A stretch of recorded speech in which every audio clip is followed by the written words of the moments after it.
Nu, nenoriu nuliūdinti visus, aišku, jūs to neparodysit, jūsų tokia užduotis matyt, bet atėjo Stalino laikai ir diktatūra, visiškas teisinis nihilizmas, senaties terminas kažkur tai baigėsi 18 metais ir dėl porą dienų kelia kažkokią tą problemą. Iš tikrųjų atmesta tiek prašymų, kurių aš turiu įtraukti į savo parodymus ir man neleido vienos dienos pasiruošti po atmestų prašymų. Na, aš nežinau, net ko gerai sovietų laikų taip nebuvo, bet tiek to. Tai yra jūsų ir jų valia, todėl kad teismai vykdo vieną valią, jūs vykdot kitą. Norit, kaip žurnalistai, ginti tokį teisinį nihilizmą, valio į priekį. Ar jūs buvote pasiruošęs duoti parodymus? Taip, pas mane net paruošta yra, bet aš turiu jas pakoreguoti po šiandienos posėdžių. Pas mane yra, aš galiu net parodyti. Tai tai ne taip paprastai. Aš labai naktimis rašiau, tai yra, bet jie bijoja išgirsti mano parodymus. Teismas, valdžia, oponentai pabijoja išgirsti mano parodymus. Todėl, kad ten yra pavardės, skaičiai, yra faktai, kaip buvo apvogta valstybė, ir mano parodymus yra. Kokiuose aplinkybėse buvo sukurta byla. Parodymai yra maždaug tokios apimties. Štai dokumentas. Parodymai.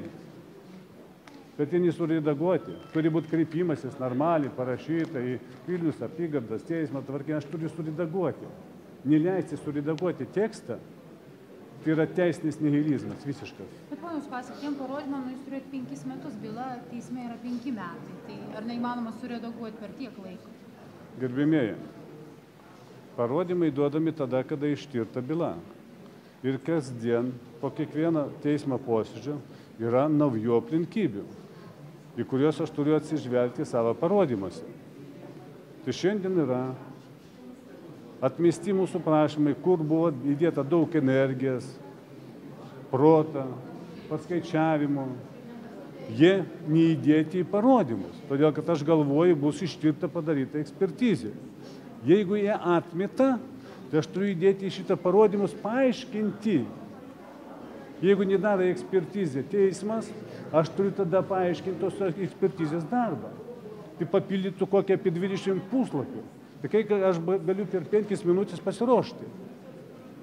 Gerbėmėjai. Tai kaip jūs vertinate teismo darbą šiandien? Teisinis nihilizmas. Nepasitikiu šitam teismui. Jis turi nusišalinti. Ar bandysit nušalinti? Jis nesišalina, mes jau 3 kartus šaliname. Jie yra užsakyti, įpareigoti mūsų nuteisti. Jūs kalbate apie užsakymą, tai kieno tai užsakymas jūsų nuomone? Nenoriu jūs įžeisti. Nenoriu. Ne, jūs kalbate... Nenoriu. Mažą valstybę jūs šitoje valstybėje gyvenat. Tai kieno gali būti užsakymas. Tai vat, tas užsakymas yra šituose parodymuose. Išdėstytas pilnai, aš norėjau šiandien visą tą pristatyti. Man neleido. Ar rytoj prašysite žodžio? Taip, dar kartą prašysiu.